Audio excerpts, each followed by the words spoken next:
ትናንትና እንግዲህ ቅምጥሌ በፖስተችው ፖስት በጣም ብዙዎቻችሁ ተጨናንቃችኋል። በቃ ጥላ ልትሄድ ነው፣ ጥላ ልትጠፋ ነው እና በቃ ምን ይሻላል? እንዴት አድርገንስ ማስቆም አለብን? እንደዚህ መሆን የለበትም፣ መጨረሻውን ሳታቅ እውነቱን ሳታቅ ከብሩኬ መራቅ የለባትም የሚል እንግዲህ ብዙዎችን እያጨናነቀ ይገኛል። እሱም ምንድን ነው የፖስተችው?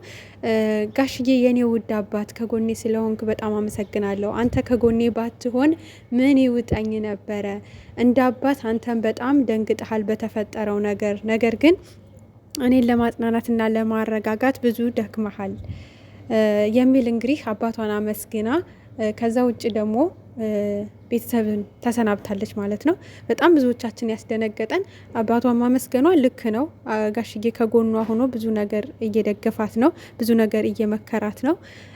ነገር ግን መጨረሻ ላይ ቤተሰብ መልካም ጊዜ ይሁንላችሁ ያለችው ነገር በጣም ብዙዎቻችን ረብሾናል። እውነት ለመናገር እኔ መጀመሪያ ላይ አይቼዋለሁ ፖስቱን ወዲያው እንደፖሰተች ግን ማለት የሆነ በመጥፎ ወይም ደግሞ በሚያስፈራ ነገር አላየሁትም ነበረ ግን ብዙዎች ሲነጋገሩበት ውስጥ የተረበሸ እንዲህ እች ልጅ እውነቷን ነው እንዲህ ብዬ ደግሜ እጅ ራሱ አነበብኩኝ ማለት ነው። እና እንደ ስንብት ነው የሚመስለው ነው እያላቸው የነበረውና ወይ ደግሞ ከካሜራ ጀርባ እንግዲህ ሀብ ምን ነግሯት ነው ምን ቢላት ነው እያላችሁም ነበረ። ማለት ምንም ሊላት አይችልም። ልጅቷ ውሸት እያወራች እንደሆነ ነው እሱ ሊነግራት የሚችለው። ምክንያቱም ከጋሽየም ፊት ጀመር አድርጎት ስለነበረ ከዛ በላይ ምን ሊነግራት ይችላል? በቃ በደንብ ያለውን ነገር ሊነግራት ይችላል ብዬ ነው የማስበው። እና ለማንኛውም እስኪ ተረጋጉ።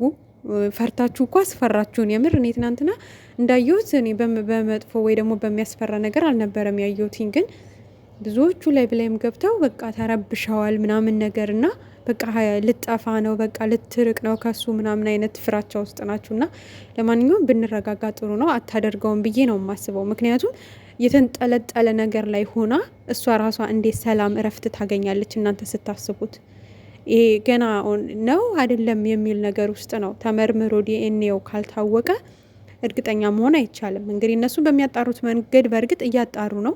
ከዛ በተጨማሪ ደግሞ ውድ ቤተሰቦች አንዲት እርጉዝ ሴት እንዴት ነው እግሯን በዛ ልክ አጣምራ የምትቀመጠው? ይጨንቃል እኮ እንዲህ ጉንብስ ለማለት ራሱ እኮ በጣም ነው የሚጨንቃቸው እርጉዞች። ስትቀመጥ እንደምታዋት ነው ዘጭ ብላ ነው የምትቀመጠው።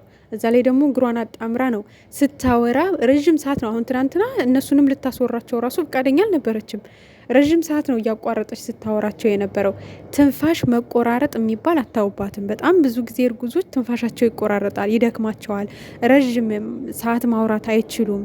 እሷ ጋር ግን ያየነው የትንፋሽ መቆራረጥ ራሱ ምንም ነገር የለም፣ አላየንም። ሲቀጥል ደግሞ ስትቀመጥ በቃ ዝም ብላ ነው ዘፍ ብላ የምትቀመጠው። ከዛ በተጨማሪ ደግሞ እግሯን አጣምራ ነው የተቀመጠችው ጥብቅ ብላ ማለት ነው። እና ምንም የእርግዝና አረገዝኩ አለች እንጂ እሷ በእርግዝና ላይ የሚታዩ ባህሪያቶች እሷ ጋር እየታዩ አይደለም።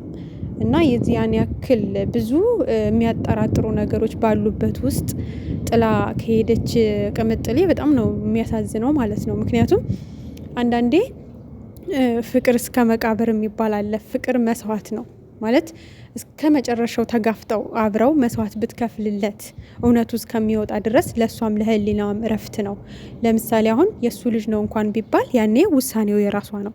አብረው መቀጠል ከፈለገች ትቀጥላለች፣ መቀጠል ካልፈለገች ደግሞ መብቷ ነው አይደለ እንዴ? ግን አሁን ላይ እች ልጅ ጥላ ሄዳ ነገ ምን አይነት ሰላም ነው የምታገኘው? እንደኔ ጥያቄ ማለት ነው። እኔ አታደርገውም ባይ ነኝ። እንግዲህ ብዙዎቻችሁ ደግሞ በዚህ ሁኔታ ውስጥ ልትሄድ ነው ካላችሁ እኔ አላቅም። እንደዛ ካደረገች በጣም የህሊና እረፍት ነው የምታጣው። ምክንያቱም እውነቱን መጋፈጥ በቃ ፍቅር ማለት መስዋዕት ነው ሲጀመር ማለት ነው። መስዋዕት ከፍላ እውነቱ እስከሚጋፈጥ ድረስ አብረው ብትሆንና ቢረጋጉ እንደዛ ነው የኛ ምኞታችን እንጂ ገና ምንም በልጅቷ ሴራ እንግዲህ ብዙ ነገር እየተባለ ነው። መድኃኒት አብልተው ነው ከዛች ውጭ ካለችው ፍቅረኛዋ ጋር ተመሳጥራ ውጭ ካለችው ከምታፈቅረው ልጅ ጋር ብር እየተቀበለች በቃ ሁለቱን ለመለያየት ነው የነሱ እቅድ ምናምን እየተባለ ነው። ስለዚህ አጣርተሽ እውነቱን ምርመራው ተመርምሮ ያንተ ልጅ ነው ከተባለ ያኔ የራስሽ ምርጫ ነው። ማናችንም አንጫንሽም፣ አናስገድድሽም። መቀጠል ትፈልጊያለሽ፣ እሰየው ተመስገን። እንድትለያዩ አንፈልግም። አለመቀጠል ትፈልጊያለሽ፣ ያንቺ ምርጫ ነው፣ መብትሽ ነው። ልጅ ስላለው ግን ከእሷ ጋር ይኖራል ማለት አይደለም። ቢኖረውም እንኳን ማለት ነው እሱ ከአንቺ መለየት አይፈልግም። በቃ እንዳልሹ ከትናንትና ማሳደግ ባለበት መንገድ መስጠት ያለበትን መቁረጥ ያለበትን እየቆረጠ ያሳድጋል። ታሳድጋለች። አይን ያላሳድገውን ካለች ደግሞ እድሜ ለእናቱ እናቱ ታሳድግለታለች። ከዛ ውጭ ግን ባልታወቀ ነገር ጥለሽ መሄድሽ በጣም መሸነፍ ነው ሀይሚዬ። እኔ በጣም ነው የምወድሽ፣ ግን ደግሞ እንድትሸነፊ አልፈልግም። ለማን ብለሽ ነው የምትሸነፊው? ስንት መስዋዕት የከፈልሽበትን ፍቅር ገና ለገናው ልጅ አለ ባልታወቀ ወሬ ጥለሽ ሂደሽ እኔ እንጃ። ይሄ መሸነፍ ነው።